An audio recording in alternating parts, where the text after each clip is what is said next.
E aí, pessoal, tudo bem com vocês? Eu sou Camila Provenzano e agora começa um pré-episódio do GoCast. Mas antes do nosso bate-papo, eu preciso fazer uma pequena introdução. No dia 6 de abril de 1992, na cidade de Guaratuba, litoral do Paraná, o menino Evandro Ramos Caetano, de 6 anos, desapareceu. O caso teve uma grande repercussão nacional, porque entre os anos 80 e 90, o estado do Paraná passava por uma onda de sumiços de crianças e, nesse contexto, 28 crianças desapareceram, incluindo Leandro Bossi, que havia sumido 2 meses antes de Evandro, na mesma cidade, em Guaratuba. Evandro foi encontrado no dia 11 de abril da mesma semana.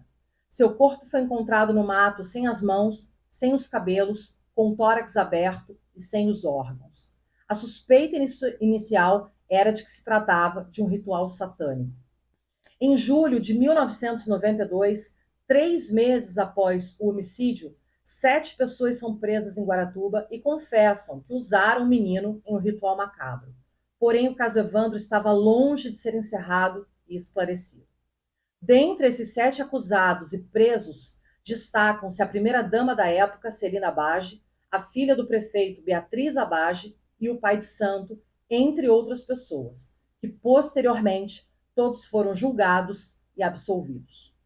No último episódio da primeira temporada do GoCast, eu vou entrevistar uma dessas 7 pessoas envolvidas no caso Evandro. Aguardo vocês.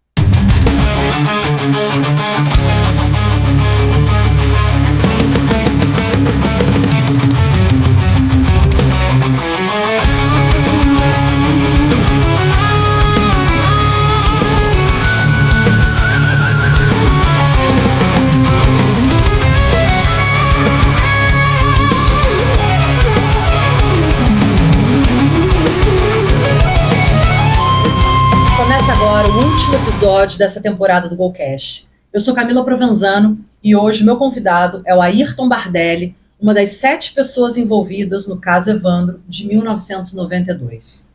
Bardelli, seja muito bem-vindo no GoCast. A gente já se conhece há algum tempo, mas eu admito que eu estou um pouquinho angustiada, porque esse assunto é extremamente delicado. Então, muito obrigada pela sua presença. Eu que agradeço pela sua oportunidade, né? Boa noite a todos, né?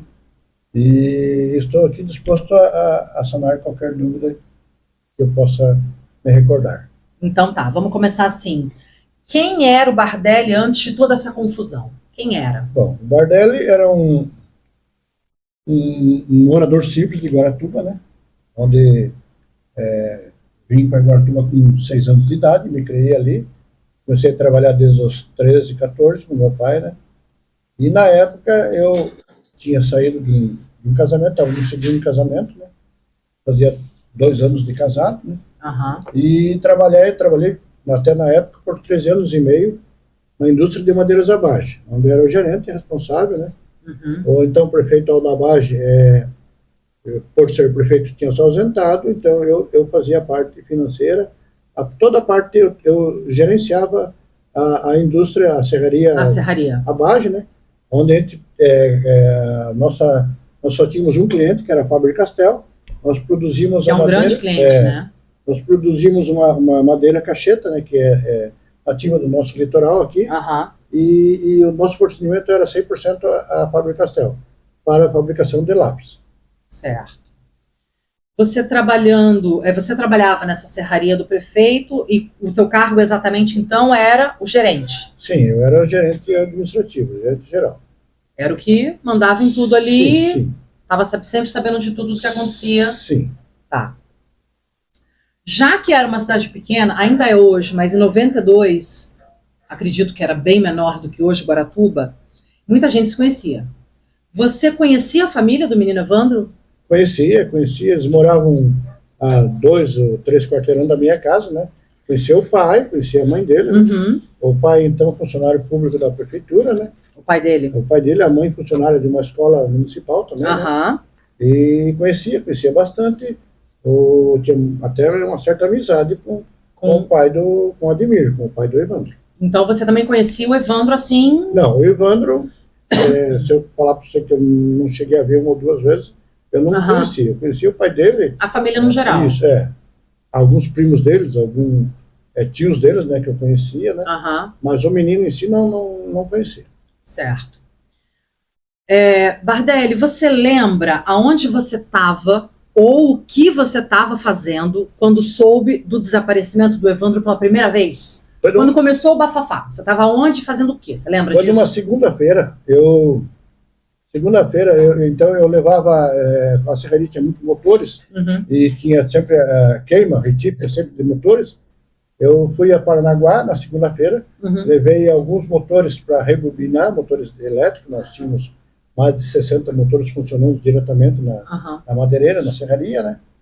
E chegando de Paranaguá, eu vim direto a Garuva, porque a minha esposa tem até hoje o hábito de participar todas as segundas-feiras da renovação carismática. Certo. E daí ela veio trazer a minha filha do meu primeiro casamento, que é a Caroline, que estava em Guaratuba com nós. Ela veio mais cedo de ônibus, trouxe a Caroline, e eu chegando de Paranaguá, vim direto a Garuva, buscar ela aqui na igreja, né? Certo. Aqui em Garuva eu estive na noite, na segunda-feira, eu estive com o Tino, meu cunhado, que na época tinha um restaurante, estava fechado o restaurante dele, e estive também no Célio. O Célio era proprietário de uma banca, aquela banca em frente ao Divino, que era uma verdureira. Estive ali conversando com o Célio por muito tempo. Isso, né? Na segunda noite já? Na primeira noite, na segunda-feira. Mas na segunda-feira, dia 6 de abril. Isso. Aí até tomei a garapa ali com o Célio e tudo. E quando eu peguei minha esposa, 10 e pouco, que eu fui a Guaratuba, que eu chegando perto de casa, vi o pessoal tudo na rua, tudo, né? E perguntei o que tinha acontecido, né? Daí foi onde eu soube que tinha desaparecido o Evandro, filho do Ademir Ramos, né? Então foi nesse primeiro momento que você soube... Nesse primeiro noite. Quando você voltou para Guaratuba que você soube desse desaparecimento. Na segunda-feira à noite. Na segunda-feira à noite. Porque ele sumiu ali de manhã, né? Mais ou menos, parece, né? Parece que sim. Tá. Em qual momento o seu nome entrou nesse caso? Durante o desaparecimento ou depois que acharam o corpo do menino? Isso para mim não ficou muito claro. Em nenhum momento foi citado o nome, inclusive, de ninguém, né? A Polícia Tigre estava na cidade fazendo uma fazendo as buscas, né? Já tinha uma investigação bem avançada, né? Isso estava dando quase para abril, maio, junho, julho, mais ou menos, estava dando quase 3 meses, né? Certo. E a Polícia Tigre estava com o comando um dos delegados, era o Dr. Luiz Carlos Oliveira, até hoje na ativa em Curitiba, e tinha a doutora Adalto também, que era o delegado responsável do Grupo Tigre, né? Estava investigando tudo, né? Em nenhum momento, até a minha prisão, foi citado meu nome por qualquer coisa nesse caso. Então deixa eu ver se eu entendi, se o público também entendeu. Então ele desapareceu, o Evandro, no dia 6 de abril, de manhã. Você chegou em Guaratuba à noite, soube do desaparecimento, como a cidade soube toda, né? Alvoroçada. Sim. E você foi vivendo a tua vida durante semanas, meses, normalmente. Ninguém foi na tua casa, ninguém, nesse período claro, eu sei que ele sumiu no dia 6 e no sábado foi encontrado o corpo dele no Matagal. Mesmo assim, depois, né? Foi no sábado. Isso, no sábado. No sábado da mesma semana ali, isso. Dia 11 de abril. Isso. Até esse momento que acharam o corpo dele, que levaram para a perícia, que enterraram, você estava vivendo a sua vida normalmente. Tranquilamente, né? Como sempre vivi. Ninguém mencionou teu nome, ninguém foi atrás de você. Nada. Absolutamente nada. Isso que eu achei que eu não tinha ficado claro para mim em que momento, né? Não, né, em todo até a data da minha prisão, nunca foi citado meu nome, eu fui procurado, e agora então, já pegando esse gancho, Bardelli, quando que foi esse momento que chegaram em você? Como é que foi esse momento? Foi assim, eu cheguei, o escritório da serraria, a serraria é lá no bairro Mirim, e o escritório era bem em frente à prefeitura, num prédio onde era do Abage, né? Então o escritório era central, não era lá na serraria afastada. Na serraria, era central ali. Eu ia diariamente, de manhã e de tarde, porque eu administrava toda a parte da serraria eu administrava. Certo. Né? Eu cheguei no dia 2 de julho.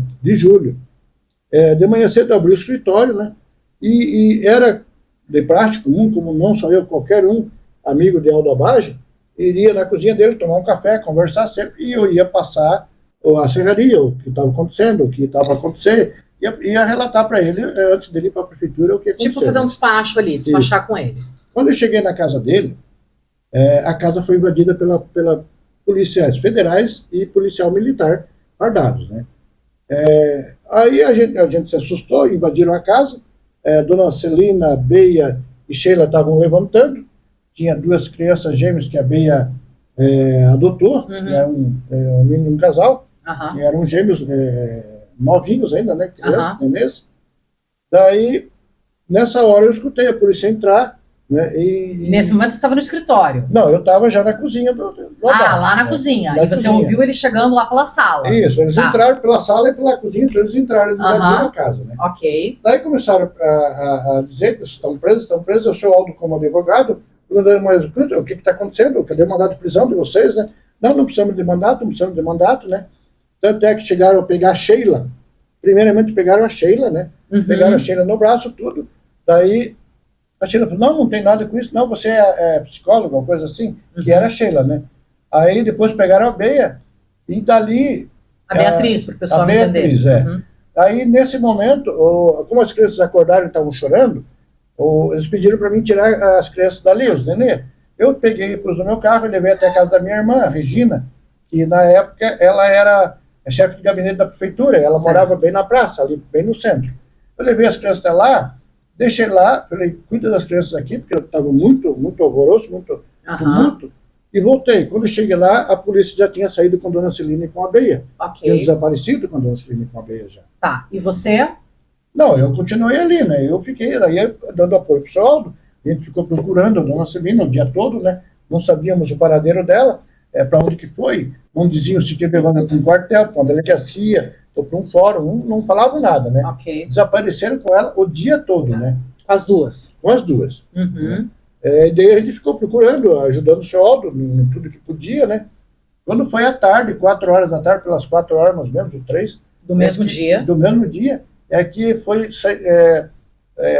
houve um comentário que iam trazer a Dona Celina e a Beia pro Fórum de Guaratuba. A juíza era a doutora Nésia Dito Kowalski, né? Daí a gente foi para lá, né? No descer do carro com a polícia, o pessoal estava agitado, gritando, porque já tinham soltado bruxas, e matar, e elas estavam, todas elas, assim, transtornadas, como era a primeira dama, era uma moça nova, bonita, estavam todas transtornadas, cabelo escorrido, o rosto abatido, com a roupa toda amassada, molhada, né? E entraram para dentro do fórum com ela, e a gente ficou ali por fora, né? Nesse momento você estava ali fora. Estava ali fora do fórum, né? E nesse momento que chegou, que foi apresentada, desde manhã cedo até esse momento, foi o horário que eles chegaram com a Dona Celina e com a Beia no fórum, foi isso aí, final da tarde. Né? Onde, comprovadamente, foi dito que foi trazida elas até aqui para a estrada do Cubatão, onde um dos acusadores, o pai dele tinha uma chácara ali, e elas conseguem provar em testemunho, e outros presos, que eles passaram um dia na chácara, sendo torturados, sendo até violência sexual. Até violência sexual elas obtiveram. Elas fizeram com elas ali, né? Aí nesse dia todo ali, saí dali, aí levaram elas, eu acho que para Paranaguá, para Guaramatinhos ou para Curitiba, né? E daí eu fui até a casa do seu Aldo tinha uma caminhonete, uma F1 na época, aí tinha as crianças, tinha a empregada, aí o seu Aldo pediu, leva elas para Curitiba, ele tinha um apartamento em Curitiba. Leva elas quem? As duas? As crianças, as crianças, as pessoas para levar para Curitiba. Levei todos para tirar daquele meio daquela confusão ali. Aí eu peguei a caminhonete dele, eles tinham um apartamento lá na Visconde Guarapuava, saí, vim por Garuva ainda, deixei elas em Curitiba, isso no segundo dia, no dia 2, né? Deixei elas em Curitiba e desci para Guaratuba. No mesmo dia, bate volta. No mesmo dia. Cheguei lá, encostei a caminhonete, falei, daí o seu Aldo, eu vou subir para Curitiba, eu vou falar com o advogado, não sei o quê. Daí ele pediu para eu e o José Travasso, que era um outro que tinha sido gerente dele, que era um atual vereador, para pousarmos na casa dele. Para dar ali um apoio, um suporte. E nisso tinha 2 policiais a noite toda cuidando da casa. Ficaram cercando a casa. Ficaram cercando a casa, né? Aí eu pedi para minha irmã, liguei, vai lá, pega a minha esposa, a gente morava sozinho, era recém-casados, quase 2 anos, né? Uhum. E posei lá com eles, né? Posei na casa, eles ficaram lá fora, até eu sou fumante até hoje, né? Sim. Até alguns momentos eu saía lá fora fumada, e o policial disse, tem cigarro, acabou meu, ainda fumava comigo, tudo, né?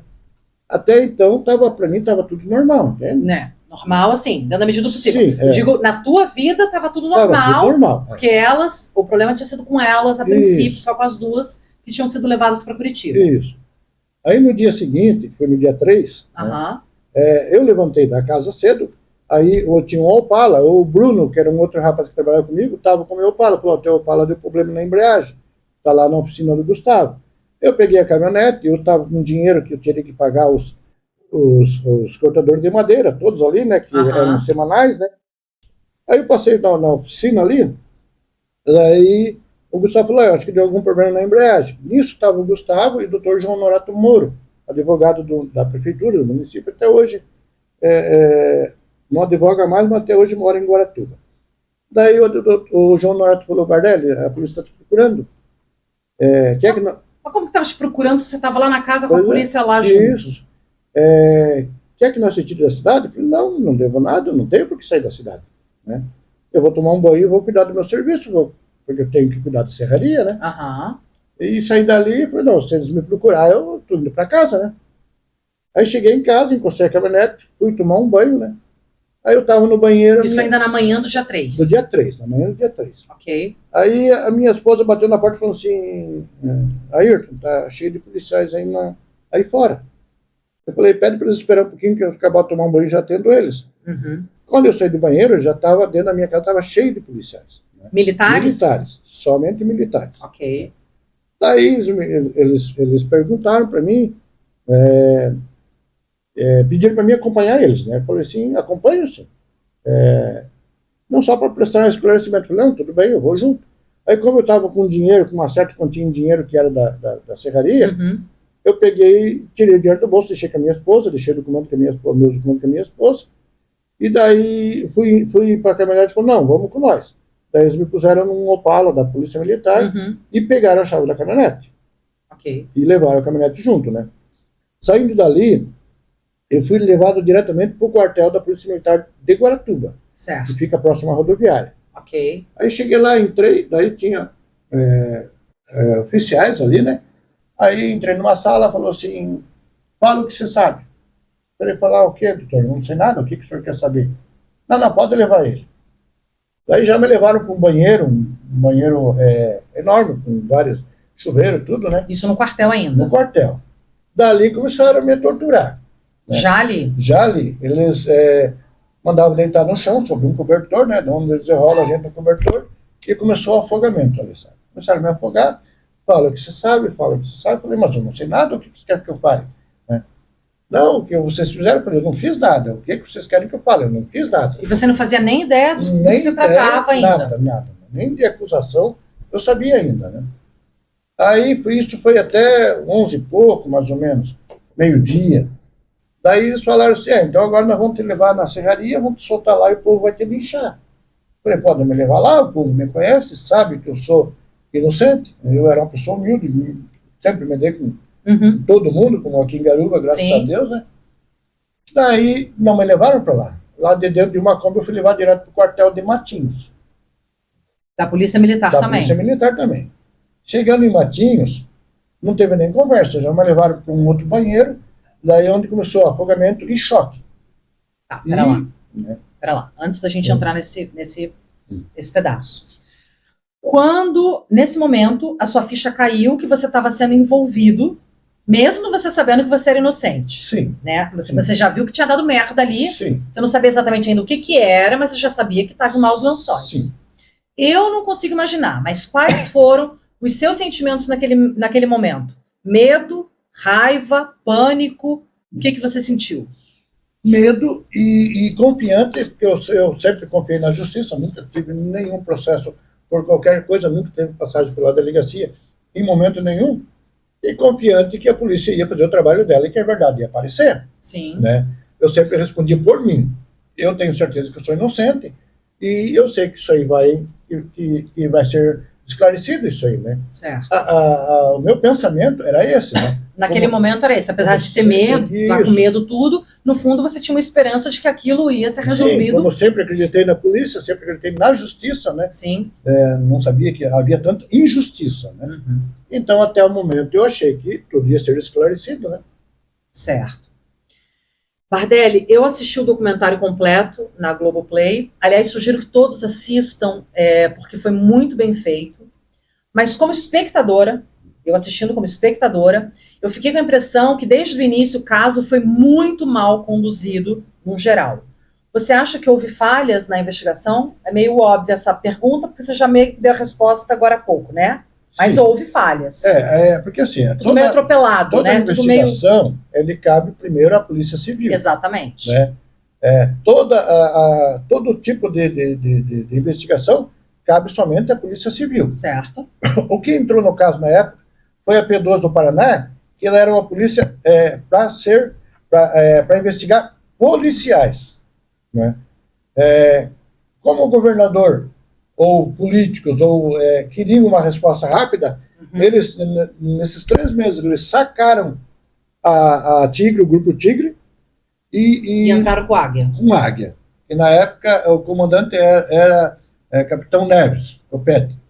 Em 3 dias, o Águia chegou em Guaratuba, prendeu todos nós e montou toda aquela farsa, aqueles escarcéus que eles podiam ter feito ali. Quer dizer, então, havia a pressão popular, porque o povo estava muito revoltado, havia o governo que também precisava de uma resposta, e havia também a polícia que queria resolver ligeiro. Isso. E nisso, nesse atropelo... Mas aí também, o que contou muito foi uma certa rixa que existia entre o prefeito de Guaratuba, Dr. Aldo Abage, e o governo do estado na época, Dr. Roberto Requião. Certo, que era o governador do estado na época. Eles tiveram um desavenço, desacordo, principalmente o Aldo não era do PMDB, ele era aquela antiga Arena, não era PMDB. Existia, o Guaratuba fazia parte do Conselho Eleitoral, onde o governador era o presidente. O Aldo queria liberar construção de prédios em Guaratuba, certo. Respeitando a orla marítima, certo. Tudo.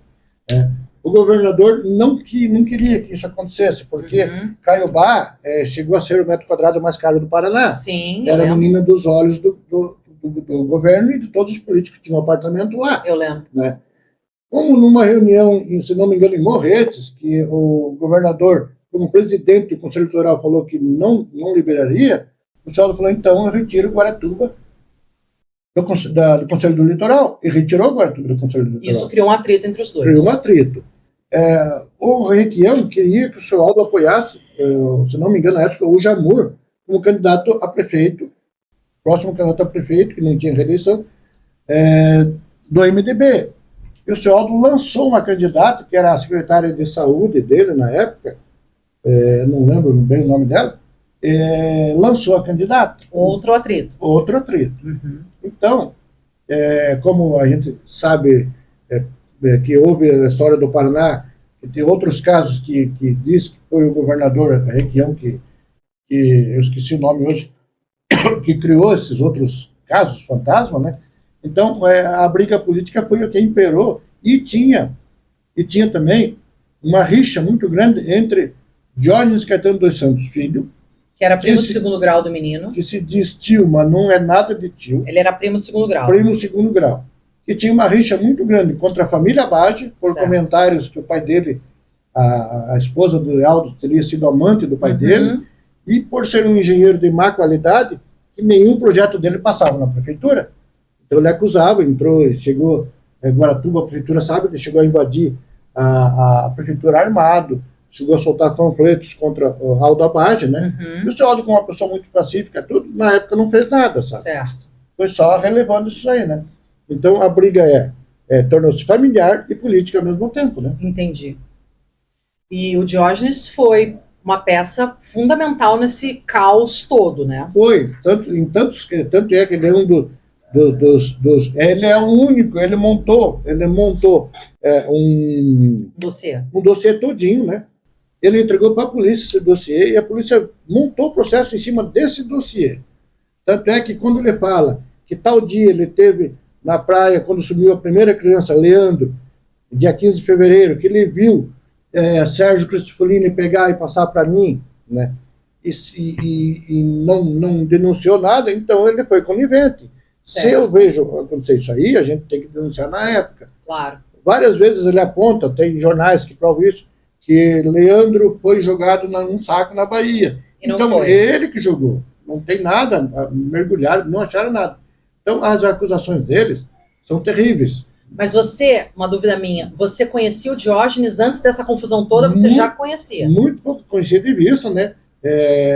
Uma vez só negociamos um terreno com ele ali. Conhecia a mãe dele, que foi professora nossa, foi diretora, né? Uhum. O pai dele, que foi prefeito no município, né? E o irmão dele, que era uma pessoa muito bem centrada, que faleceu num acidente aqui na SCC, ou na PR, né? E ele a gente conhecia pelas loucuras, pelos desvaneios dele, né? Ah, ele já tinha essa fama, então, Ele, pelo que consta, ele chegou a ser policial civil. Civil, eu sei. E foi afastado a bem do serviço público da Polícia Civil do Paraná, né? Ele maltratava gatos lá na cidade, ele maltratava a mãe dele, ele maltratava empregados, né? Ele era uma pessoa grossa, uma pessoa... não era uma pessoa centrada, era uma pessoa... Certo. Não vou dizer louco, mas... Violento. Próximo, agressivo. Próximo a isso. Entendi. Isso aí eu não sabia.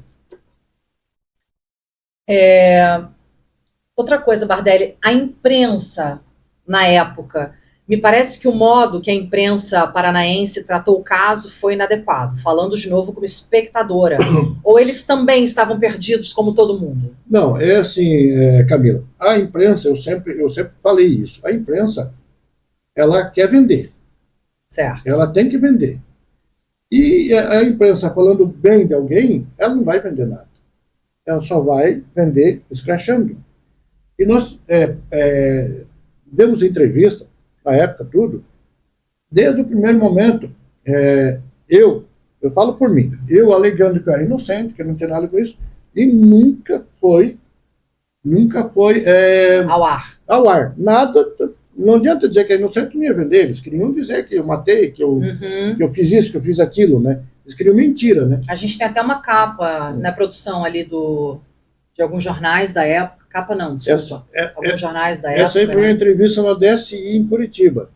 Né? Que é você aqui mais jovem, né? Isso, aos 31 anos. Né? Eu e o falecido Sérgio Cristofolini, faleceu há pouco. Né? Então você acha que era bem isso? Eles queriam vender a famosa imprensa marrom, eles... Queriam vender, né? Mas eles, na minha opinião, como espectadora, de novo, minha opinião, eles ajudaram a botar mais lenha na fogueira. Eles foi um dos principais, porque a doutora Isabel Kruger, dos Direitos Humanos do Paraná, ganhou o prêmio Shell, tudo, ela sempre combateu essa imprensa e eles nunca deram voz a ela. Né? Teve um caso que, na época, Dom Pedro Pedalto, arcebispo do Paraná, ele estava em Rio Claro, Rio de Janeiro, Estados Unidos. Rio Claro, nos Estados Unidos? Rio Claro, nos Estados Unidos. Um local chamado Rio Claro, nos Estados Unidos.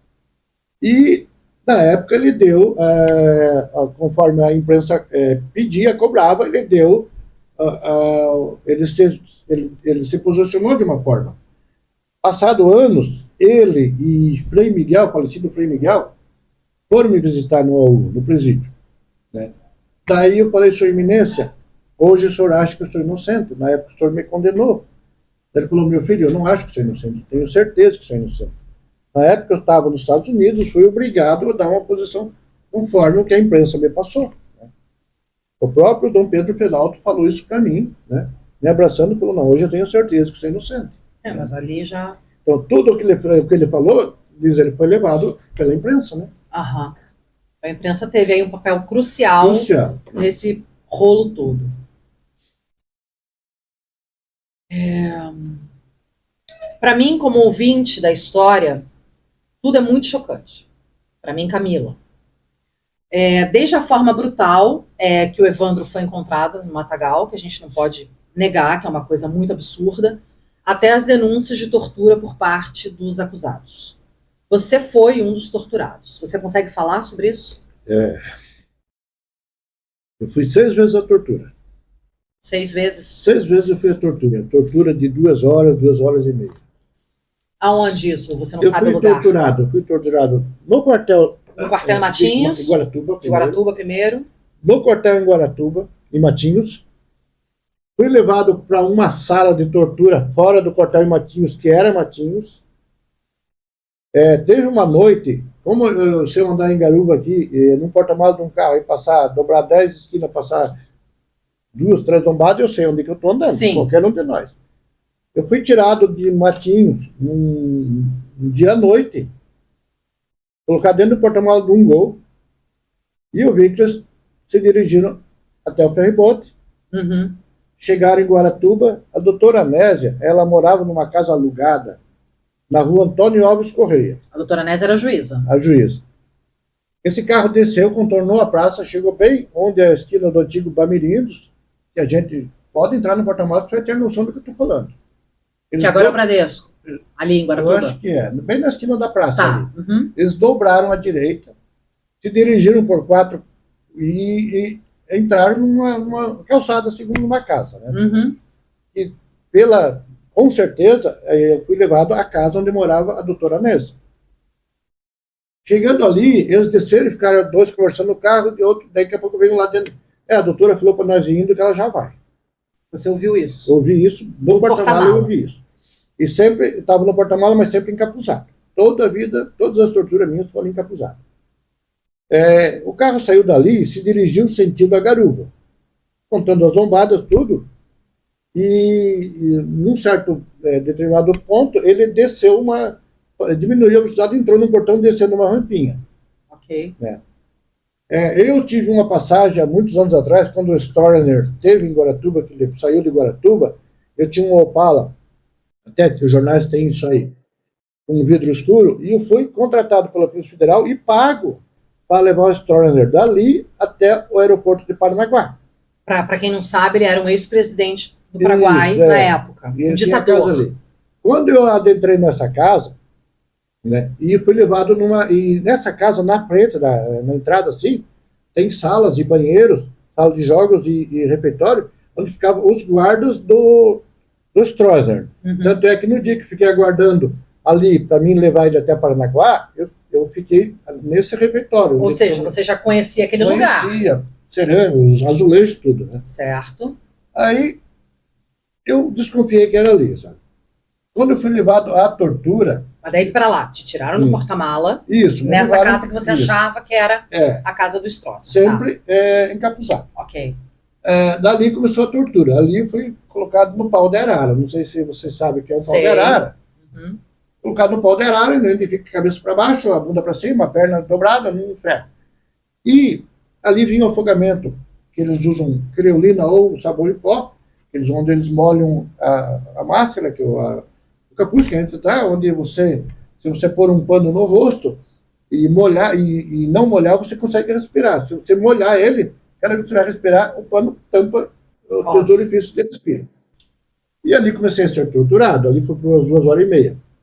De tanto eu me debater, eu consegui que o capuz afrouxasse na minha cabeça, estava de cabeça para baixo, onde eu olhei e vi a doutora Anésia sentada numa cadeira. A juíza? A juíza. E ao lado estava a secretária dela, que inclusive anteriormente era amigo da minha esposa, da Sirlene, Áurea. Ela estava junto com a doutora Áurea, com a doutora Anésia, sentada numa cadeira. Só que eles não estavam para tomar depoimento nosso, porque cada vez que eles falavam, você fala isso, eu fiz isso, isso, isso. E você não falava? Não. Aqueles gravadores antigos, você escuta clique, clique, clique, ligar e desligar. Sim. Daí eles diziam, quando você quiser falar, você fala, e você bate palma. E torturando tudo, você batia a palma, eu batia a palma, daí eles diziam, fala, e ligavam o botão. Eu dizia, não, eu não falo. Eu não fiz nada disso. Eles desligavam o botão. E tortura, e tortura. Nesse momento, nesse exato momento, você já sabia do que estava sendo acusado? Sim, já sabia. Já sabia que tinha a ver com o menino Evandro? Eu tive, na noite que fui preso, na noite que fui preso, que minha família durante o dia não conseguiu me achar onde eu estava, nada, não informaram, minha irmã conseguiu saber que eu estava em Matinhos à noite, entende? Mas nessa altura do pau de arara, da tortura, você já sabia do que se tratava? Já sabia. Quando eu baixei o capuz, eu conheci que era a sala do Stroessner, lá onde eu ficava, e vi a doutora Nésia, né? Eu falei na cara dela, eu falei isso para ela, quando ela me libertou do presídio 4 anos e 2 meses, esse dia depois. Foi ela que te libertou? Foi ela que me libertou. Porque assim, não, outros... pera, não. Vai, continua no teu raciocínio. Eu falei para ela, né? Eu falei, a senhora sabe que sou inocente, a senhora me viu sendo torturado. Eu falei isso porque eu conhecia ela, né? Não tinha amizade, mas conhecia bem ela, né? E a filha dela, a irmã dela era amiga da minha esposa também, da Sirlene, né? E então, nesse dia, e no baixar o capuz, eu conheci a sala onde eu estava e reconheci ela. E as torturas continuaram? Por umas 2h30, mais ou menos. Até, daí depois de tanto... Daí eles diziam, não, ele não adianta, ele não vai falar nada, ele não sabe nada. Daí me levaram para Matinhos novamente. Daí para Matinhos, para onde? Para o quartel da polícia? Quartel de Matinhos, Da Polícia Militar. Isso. E daí lá... Porque teve no sábado, durante, eu não sei que dia que foi preso, quinta, quarta, sexta, no sábado, nós estávamos, eles trouxeram nós para o refeitório da PM para almoçar, eu e o Sérgio. O Sérgio sem algema, eu almoçando algemado. Pedi, mas por que eu estou almoçando algemado? Eles não tiraram a algema. É difícil. E estava passando o treino da Fórmula 1, que eu era apaixonado pela Fórmula 1. Chegou um dos policiais e falou assim, me dá o CPF de vocês, se vocês não tiver nada, vocês vão ser liberados. Aí passamos o CPF, não tiver nenhum BO. BO é... Sim. O Sérgio passou dele, né? Depois chegou um outro, mais idade, mais de escalão maior na polícia. Uma outra patente. E falou, não, serve esses, fica com esses, serve esses mesmo. Né? Já tinha dado os 7, que eles fizeram tudo 7. 7 milhões, que eu paguei 7 milhões. Tanto é que na época eu mandei olhar no Bradesco Matinhos, na conta todinha, nunca passou nem por um mês 7 milhões na conta do Madeireira, eu que cuidava da parte financeira. Se eles pegassem 2, 3 meses, não tinha passado esse valor de 7 milhões, não tinha nem como. Não tinha esse lance em volta do número 7, o Evandro, a palavra... Evandro 7, tudo 7. 7 pessoas. Aí chegou esse oficial e falou, não, fica esses 12 mesmo. E ali tu entendeu que... Ali eu entendi que eles queriam, porque a princípio eu pensava assim, eu cuidava da parte financeira da Abage. A Abage, com a prefeitura do jeito que estava, e a serraria, se eu continuasse em liberdade, eu ia continuar tocando a serraria. Ia continuar administrando a serraria. Do mesmo jeito. Porque, graças a Deus, eu tinha potencial para isso e tenho. Então, eu achava, se eu não aprender eles, a parte financeira dele desmonta também. Certo. Na verdade, desmontou mesmo, né? E a arrecadação dele era muito boa, né? Sim. O líquido que mantinha a família não era a prefeitura, o salário de prefeito. Não. Era a serraria. Até que nós tínhamos um único fornecedor e toda a nossa produção e ficava com a fábrica. Entendi. Agora eu quero falar com você. Você já pensou em não ter que gastar com gasolina, não ter que pagar CNH, nem IPVA? Já pensou, né? Então a minha dica é na MA Serviços Especializados. Bikes elétricas de vários modelos e cores super lindas para você escolher. E que vão te ajudar muito nas tarefas do seu dia a dia. E olha, ótimo atendimento, facilidade no pagamento, já que você pode parcelar em até 12 vezes sem juros no cartão, ou financiar em até 48 vezes. Bike elétrica, mobilidade urbana e mais independência na sua vida é com a MA. Chama agora no WhatsApp 479-9718-3251. Bardelli, eu não consigo mensurar os traumas que foram provocados na sua vida. Óbvio que eu não consigo. 4 anos, 2 meses e 16 dias preso. Como é que é isso? Olha, nos 6 primeiros meses, quando deu a primeira virada de ano, teve uma rebelião no presídio do AU.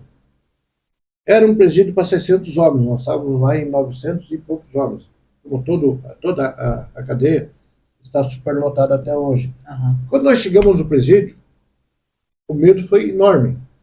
Só que quando a gente entrou no presídio, os primeiros que absolveram nós foram os presos. O que ajudou nós foram os presos.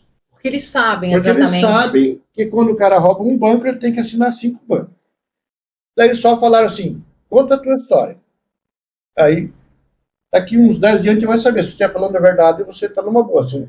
Então, eu contei a minha história, porque a verdade você não conta uma vez só. Você conta ela sempre. Uhum. E a mentira você não consegue repetir por mais de 3 vezes a mesma mentira. Sim. Então, os próprios detentos foram os primeiros que nos absolveram dentro do sistema. Daí, passou-se o mês de triagem e comecei a trabalhar no artesanato. Chegou no dia, na virada do ano, rebelião dentro de um presídio. Pensa com um homem de família, o que quer estar dentro de uma rebelião. Tudo estourando, virando, pegando fogo.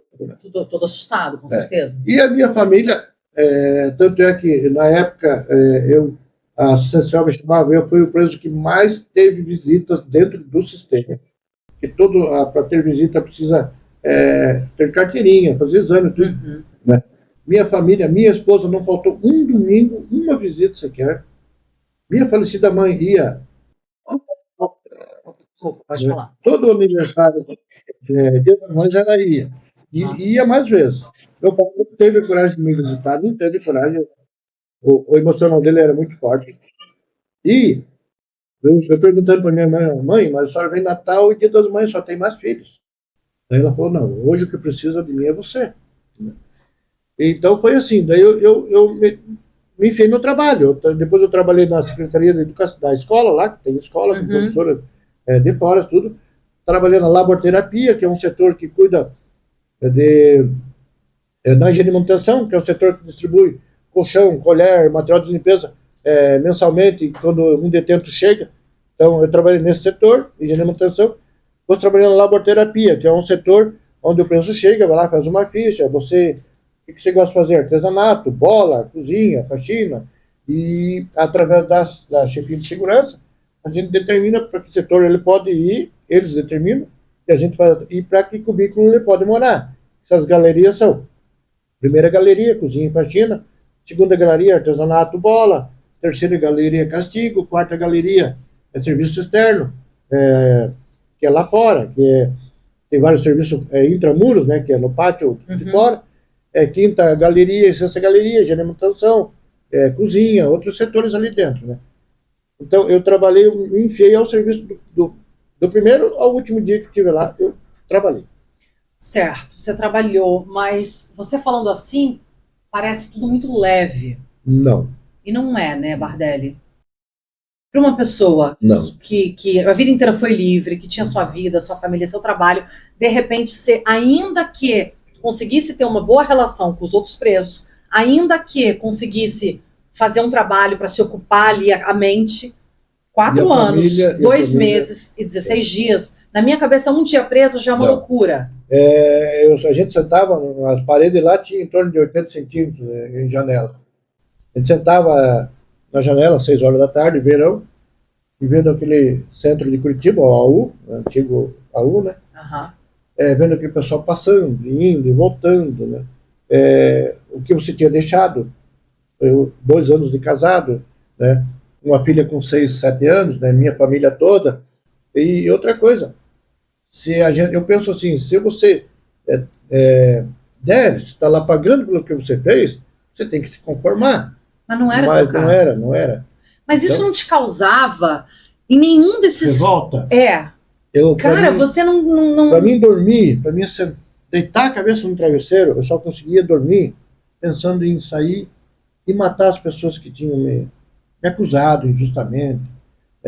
Professores de Guaratuba, que não vou citar o nome, que são conhecidos aqui em Garuva, né? O próprio Diógenes, um outro ex-vereador que saiu agora, que foi um dos acusadores, assim, sem, entende? Então, né? Você remoía isso. Remoía. Minha sogra me levou uma Bíblia, eu li a Bíblia 2 vezes. A gente lê a Bíblia é uma coisa, entender a outra, mas eu consegui ler. Eu rezava o terço todo dia, sozinho, eu rezava o terço. E fui me apegando a Deus, e na esperança, me revoltava, minha família chegava, não sai daqui, o advogado nem ia me ver mais, porque eu já soltava os cachorros nele. Já estava dizendo, amanhã, depois da manhã. O advogado não quis colocar nenhum pedido de habeas corpus para mim. Falou, não, tua ficha está limpa, está boa. Você é o melhor de todo esse processo, eu não quero sujar. que coloca um habeas corpus, nega, outro nega, começa a ficar pesado. Entendi. O meu advogado só pegou o caso porque era um coronel, Anagir de Castro. Ele conheceu meu tio da minha mãe, Coronel Carlos Bardelli, de Curitiba, que tem nome em rua, tem até no museu em Curitiba, né? Ele pegou o caso porque ele foi soldado do tio da minha mãe, né? E mais difícil foi. Toda noite era revolta, até que eu comecei eu caí eu comecei a rezar e ler. Você não pirou, você não surtou, você conseguiu manter a tua sanidade, ainda que tivesse a revolta, você ainda estava raciocinando. Sim, né? Eu tinha ofertas lá, por exemplo, um rapaz que a gente fala, amigos, que moravam com a gente, eu estou saindo, quer que eu vá lá e mate fulano? Eu falei, não precisa. Tinha isso. Pessoas que, quer que eu vá lá em Guaratuba e mate esse? Não. E aqui eu recebi visitas de Célio, Budal, muitas pessoas aqui, meus cunhados, minha ex-esposa, né, que mora aqui. Então, minha visita, eu tinha... Assim, isso te dava uma força, isso, essas visitas? Tinha duas guardas que eram conscientes, que eles começaram a acreditar, então não maltratavam a gente nas guardas, deixavam a gente... Tinha uma outra guarda lá que era sangue, a gente fala sangue porque é um sangue ruim. Entendi. A gente fala sangue, a exília da cadeia, sangue, boi e outras coisas assim. Né? Então eu comecei a criar... Para mim poder viver, eu tive que criar vínculos Ou eu surtava ali, né? Com 31, 32 anos de idade, ou surtava, né? E você era tão jovem, poderia ter surtado. Porque você não tinha a maturidade que você tem hoje. Sim, mas não, eu fui pensando, eu tinha só uma filha do primeiro casamento, na minha família, e o que me manteve consciente e na linha, entende? Nunca fui de fazer o mal para ninguém. Se posso fazer bem, faço. Se não posso, não faço nada. E lá dentro usei a mesma, porque a gíria dos presos é assim: por que o mundo é redondo? Para não ter canto para vagabundo se esconder. Então não adianta, se você aprontar hoje aqui, aprontou lá no Rio Grande, caiu no Paraná. Teve um cara que está preso ali. Então a gíria E faz sentido essa gíria. É assim, o mundo é redondo para não ter canto para vagabundo se esconder. Então, graças a Deus, eu sempre levei essa linha. Como até hoje, meu ideal é esse, né? E quando você teve a notícia que você ia sair, como é que foi? Foi dias antes ou foi na hora H? Não, foi terrível. Esse foi... Foi terrível quando você saiu? Foi os 2 piores dias da minha vida dentro do presídio. Mas pera lá, chegaram quando entrou. Pois mas foi assim. Mas não entendi. Os 6, a dona Celina B já tinham saído prisão domiciliar. Okay. Os outros 4 que estavam lá, os advogados entraram com habeas corpus e conseguiram ganhar habeas corpus. De vocês todos? Deles, só. Ele não era meu advogado. Entendi. Ele não era meu advogado. Aí meu advogado pegou e falou assim, agora eu vou entrar. Mas no segundo dia, daí eu fiquei 2 dias lá. Eu ia na segurança do seu chefe de segurança, o João, uma pessoa muito íntegra. Bardelli, que a gente tinha uma ligação por mês. Pode ligar, mas liga a cobrar. Eu ia lá, 2 dias eu fiquei lá. A doutora Anésia Dito Kowalski mandou me tirar do presídio e que eu me apresentasse, me trazer para Guaratuba na mesma noite e que eu me apresentasse outro dia no fórum em Guaratuba, para ela. Como o sistema carcerário, ele só pode ter transferência de presos até 6 horas da tarde, a não ser que seja caso de matança ou rebelião, mas o horário é esse. Então, já tinha passado o horário. Os bondes que eles falam, que são só pode ser ou para a colônia ou para a semiaberta, só até 6 horas da tarde. Entendi. A não ser que seja um caso excepcional. Daí eu fiquei lá na segurança do doutor, mas não tem bonde. Daqui a pouco eu vi o Santana Quanto, da polícia, da DVC. Ela foi buscar pão, que o UAU fabricava pão para as delegacias. Certo. Falei, doutor, não, vai lá e fala com ele. Daí ele desceu, doutor, não, o seu João, desceu comigo. Bardelli, pode... Vocês podem? Não, nós estamos... Daí falou com a juiz, não, pode, manda ele para a DVC traz ele para cá. Eu quero ele hoje em Guaratuba, à noite. Isso já passou das 6. Daí, quando eu fui entrar na Quanto, a guarda que estava lá é essa guarda sangue, que eu digo. Aí, não, tem que algemar e tem o presídio, tem intramuros, né? Aí tem os portões lá fora. Sim. Aí me algemou, me pôs no porta-mala da Você Kombi. sozinho, o outro cara Sozinho. Não. Os outros já tinham tudo ido embora. Tá. Saí dali quando o carro parou bem na frente bem que passou os portões, que feito vistoria por baixo do carro. Certo. O motorista da DVC desceu do carro, abriu o porta-mala, tirou meu assento pelo Simbardelli. Pode ali na frente, você é solto, você é réu solto, você não está preso. Mas... Aí eu olhei para frente, meu falecido irmão, que faz 12 meses que faleceu, estava ali, 6 e pouco, 6 e meio, me esperando. Só que eu tinha que ir para a DVC tudo. Tu não podia ir com teu irmão? Não. Tinha que ir com o cara. Para a DVC. Mas fui sentado na frente, fomos para a DVC, chegaram lá e ligaram lá, fica andando por aí. Mas como a imprensa soube que eu estava lá, ele me chamou, Bardelli, fica aqui dentro. Que a imprensa... Aqui dentro é o quê? A delegacia? A DVC. Ainda lá em Curitiba. Captura, Tá. Fica aqui dentro com nós que eles vão transferir uns presos para Paranaguá, você vai junto. Que a imprensa soube que está aqui e tá já em cima. Tá aí. Fiquei ali, dali embarcamos, fomos para Paranaguá. Chegou lá, levou uns presos para Paranaguá. Ok. E era bem na festa do Rocinho 90. Aí cheguei lá, o cara falou assim, Bardelli, quer ficar por aí pela frente? Eu falei, eu ficar fazendo o quê? O que você quer fazer? Eu falei, eu queria ir no meu irmão. Aí me levaram no meu irmão, depois passaram meio pegado no meu irmão, lá em Paranaguá, no céu. Daí, só que nisso, 6h30 até 10h30, 11 horas da noite, minha família estava toda agoniada. Onde é que ele estava? Ele não sabia, não tinha celular, não tinha. Sim. Cheguei 10 e pouco da noite. Em casa? Eu sempre falei para minha Você família... Foi direto para casa? Para minha casa dos meus pais. Mas a juíza não estava te esperando? Não, no outro dia eu tinha que... Tá, no outro dia. Um oficial de justiça viu a hora que eu cheguei. Ele tinha o Walter. Eu sempre falei para minha esposa e para minha família, eu nunca mais quero pôr o pé em Guaratuba. Nunca. Tive que ir para lá.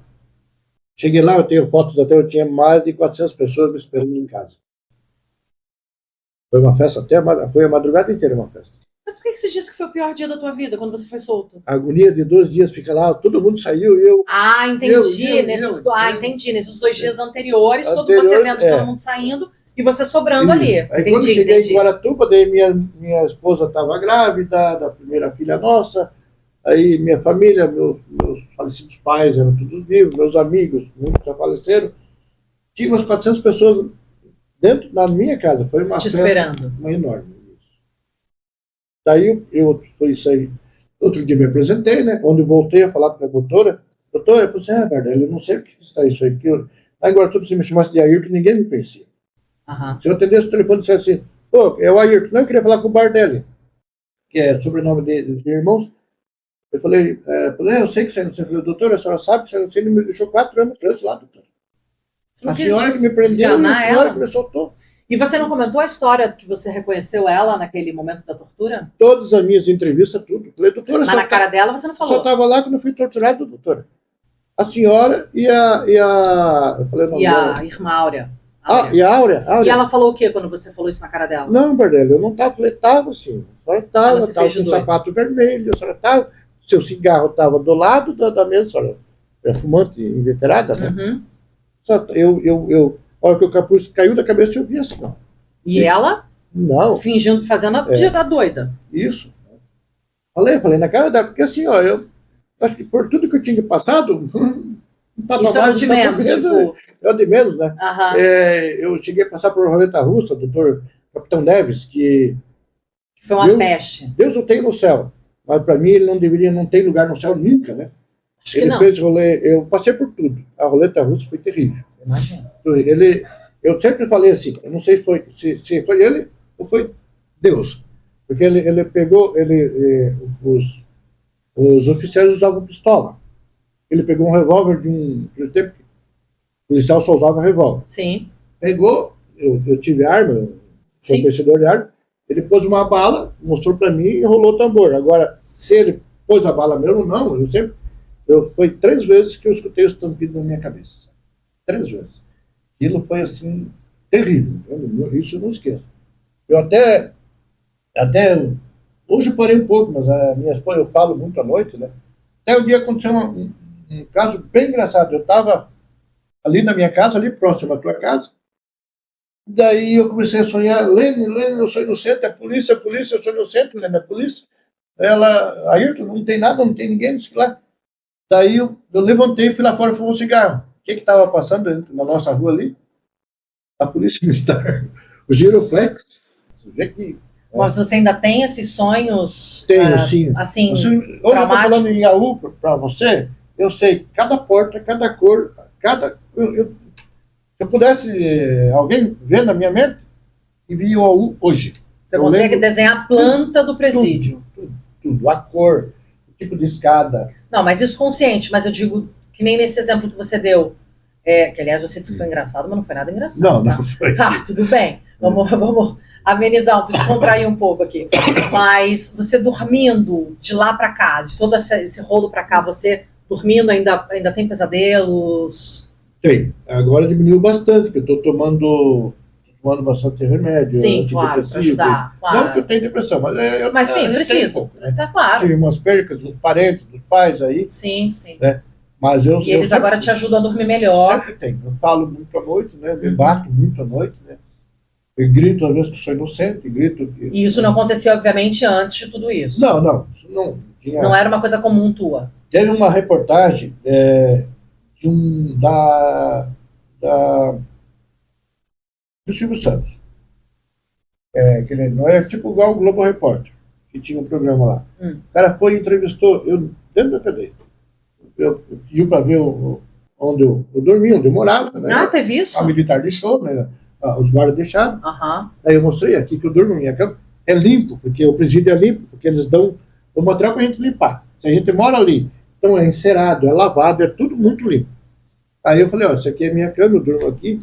Daí ele falou assim, você consegue dormir tranquilo? Ele falou assim, eu deito a cabeça no travesseiro e durmo, graças a Deus. Tem muita gente que não consegue fazer isso, né? Até aquele tempo, assim, aí você dormindo, é que nem... você está dormindo. Daqui a pouco, acontece até hoje. A polícia entra no presídio. E a cachorro, você acorda com aquele cachorro latindo, com aquele barulho. Então, até isso hoje, às vezes eu acordo assustado. Achando que tem alguém chegando na tua casa. E nas gerais que tem, né? Vamos agora, acorde com o cachorro vai latindo, não. Eles entram com o cachorro latindo, o batalhão da militar. E no susto, não avisa. Batalhão de choque, não aviso, né? E o pau pega. Tem surpresa. Né? E quem um apanha, outro apanha aqui, nem bate mesmo. Né? Tá. Eu vi uma entrevista da Beatriz Abage falando que não acredita que aquele corpo era do Evandro. Mas o próprio Ivan Mizanzuki, jornalista que foi a fundo no caso, e inclusive é o responsável pelo documentário da Globoplay, que eu insisto que vocês assistam, diz que sim, que era o corpo do menino. O Ivan, eu vi ele falando que é. O que você acha? Era ou não era? Desde o primeiro momento, o falecido doutor Sérgio, médico em Guaratuba, o próprio pai do menino, quando chegou no corpo, falou, esse corpo não é do meu filho. O médico falou, esse corpo está queimado de uma geladeira, de um necrotério, né? Toda a vida saiu o primeiro DNA negativo, o segundo DNA negativo, quando seria que não soltar. O governador conseguiu um terceiro DNA, em 15 dias conseguiu um DNA positivo. Né? Mas eu vi o Ivan falando há 2 meses atrás, que agora tem certeza que o corpo é do menino. Não, do Leandro lá. Não. Do Evandro? Tá. Do Evandro. Pois é, a gente sempre discutiu isso aí com o Ivan. Porque é o seguinte... Eu achei curioso, porque a Beatriz, na entrevista que eu vi dela, ela disse que não acredita. Tanto é que é o seguinte, veja bem, a minha família, as famílias se juntaram, tinha um instituto de Minas, ia cobra caro, para fazer o DNA. Sim, lá em Belo Horizonte. Nós entramos, os advogados entraram com pedido de exumação do cadáver. Sim. A justiça negou. Se a justiça nega, é porque alguma coisa tem. Sim. Eu sempre falei para o Admir e para a Maria, se eu sou o pai do Evandro e tenho a mínima dúvida que o meu filho esteja vivo, eu vou atrás até o final. Se tem alguém falando que não fez isso, com tanta convicção, eu vou atrás até o final para descobrir a verdade. Desculpa te interromper, mas já te interrompendo, já que você mencionou isso, depois que você saiu da prisão, você teve contato com os pais do Evandro? Não, eu evito, né, constrangimento, eu não tenho medo. A minha irmã até hoje vai na missa, senta com a Maria, conversa com a Maria, uma das irmãs, as outras não engolem, não aceitam, entende? Porque, veja bem, eu acredito que a mãe é uma das grandes enganadas também, o pai não. O pai, eu falo aqui, se ele quiser me processar, eu falo onde ele quiser. O pai sabe a verdade. A mãe não. Qual é a verdade para você? A verdade é que aquele corpo ou foi vendido, ou teve aquele caso dos argentinos que tiveram ali, em Guaratuba, quando sumiu as duas crianças, em fevereiro. A Valentina. Em fevereiro. Mas o próprio Ivan Mizanzuki disse que ela não. Depois ele investigou e acho que não tem nada. A tal da Valentina não tinha nada a ver. Mas alguma coisa tem de errado. A Valentina esteve no hotel onde trabalhava a mãe do Leandro. A Valentina estava na data quando sumiu o Evandro, né, em Guaratuba, mas não acuso eles. O corpo que está lá, com certeza, foi comprado em algum necrotério. E olha, e foi aqui em Santa Catarina. Aquele corpo que está lá, eu digo até hoje, não é do Evandro. Mesmo com o Mizanzuki falando que... Pode, isso é uma briga nossa com ele, uma briga não, uma teima. Uma briga não, sim, sim, sim. Uma teima, né? Pode ser que ele... Porque assim, ó, foi feito... Porque ele foi categórico falando que... Porque veja bem, que uma criança sai de Paranaguá e leva 24 horas para chegar em Curitiba. Não, foi numa funerária. Ele não podia ter ido. Ele teria ido num carro oficial da polícia. Certo.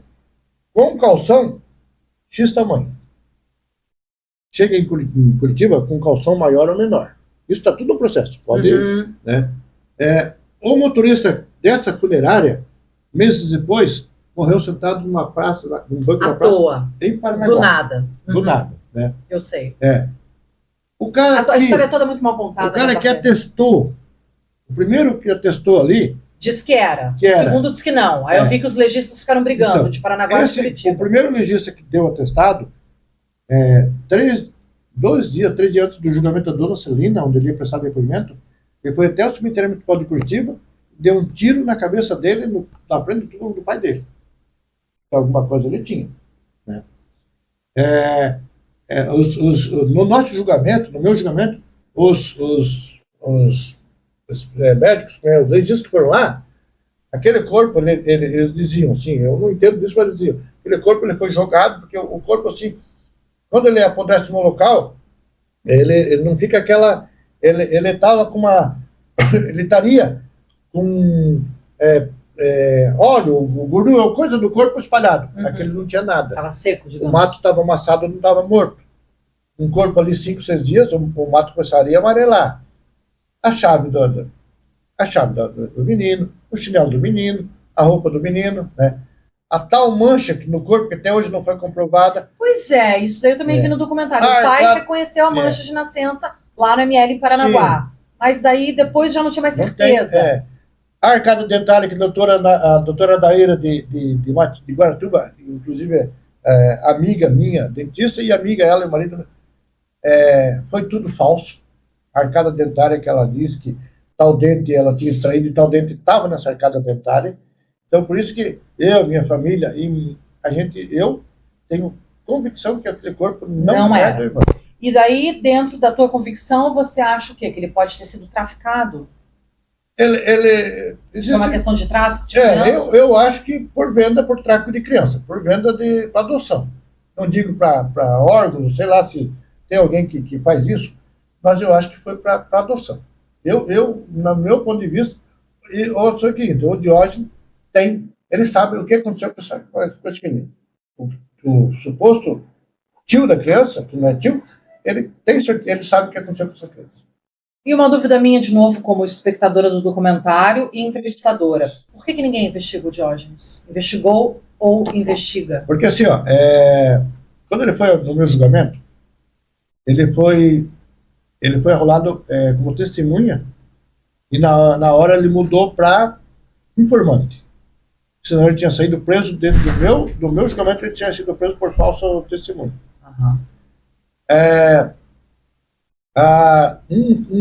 Uma irmã da Maria, no meu julgamento, ela disse que não, ela como testemunha de defesa, de acusação, mas ela apresentou a saúde de que não podia e estava no julgamento. Ou quando a juíza pegou o juiz, que foi denunciado pelos advogados, ela saiu dali. Então, o governador, Requião, tinha uma força muito grande. Sim. O promotor, o primeiro que é o Dr. César Cioff, o bracinho lá, a gente fala do bracinho porque ele era... a gente parece que apareceu morto num apartamento aqui em Camboriú. Né? Esse promotor, até hoje, Se alguém assistiu a minissérie, quando é apresentada as fitas de tortura, que ele fala, isso é um programa, uma coisa assim, ele falou lá. Então, ele sabe da verdade. Só que é muito difícil um político, uma autoridade dessa, dar o braço a torcer. Voltar atrás. Tanto é que foi feito aquele grupo para discutir o caso Evandro, quando nós recebemos a carta de perdão do governo do Estado do Paraná. Sim, que você inclusive trouxe, né? Ele mesmo, naquele próprio no depoimento espontâneo que nós fizemos, ele continuava afirmando, né? Mas eu acredito que recebeu outras promoções, hoje recebeu várias promoções. Então, tudo isso vem a dizer que a pessoa não tem a coragem, ou não tinha a hombridade de dar o braço a torcer e dizer que não. Entendi. Esse caso realmente ele é muito maluco, para usar uma palavra fácil, porque ele é pavoroso e, enfim, estragou muitas vidas, incluindo a sua.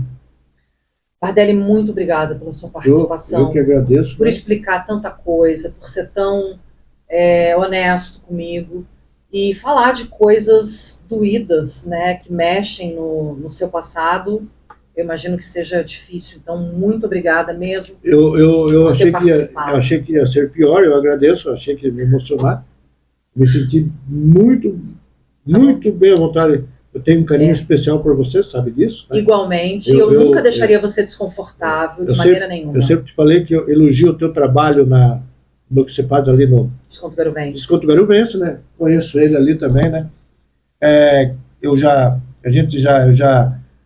De podcast, eu já participei no caso, a investigação criminal, para faculdades, né? Uhum. Então, te digo uma coisa, de todas essas participações que eu tive, a menos doída para mim foi essa. Talvez eu esteja até mais preparado, né? Que bom. Mas eu me senti muito bem, graças a Deus. Que bom, Bardelli, que bom. Eu sempre falo para os meus filhos assim. A minha ideia era essa, te deixar absolutamente confortável. A minha esposa com medo, não vai, porque hoje foi muito estressante no meu serviço. Muda para outro dia, você não está bem. Não, eu vou. Fica tranquila, né? Que bom, fico feliz de ouvir isso. Eu sempre falo para os meus filhos e sempre falo para todo mundo. Eu nunca falei para ninguém que eu sou inocente. Deus sabe que eu sou inocente. E sempre falo para os meus filhos, a verdade, você conta hoje e continua contando por anos e anos. Que é a mesma, né? A mentira você não consegue, né? Entende? Então, eu agradeço muito a população de Garuva. Eu fui muito bem acolhido. Uhum. Família do meu sogro, da minha esposa. Eu tenho muitos amigos aqui, né? Tenho muitos clientes, amigos e tenho irmãos aqui dentro, entende? Então, eu só tenho a agradecer você, ao Eduardo e eu, sinceramente, o Golcast, e eu achei que eu não ia me sentir tanto, que trouxe o lenço aqui, que eu não ia me sentir tão bem como me senti. Não, comigo é light, tudo tranquilo. Eu que agradeço você. Né? Ó, o produtor chorando, o produtor se emocionou. Se precisar de alguma coisa, a gente está à disposição. Com certeza, quem sabe, né? Eu te chame de novo. Gente, eu sou Camila Provenzano e vou ficando por aqui. Sigam o Golcast nas redes sociais, @GolcastBR. Beijo, se cuidem e até a próxima. Muito obrigado. Boa noite. Que bom, Bardelli.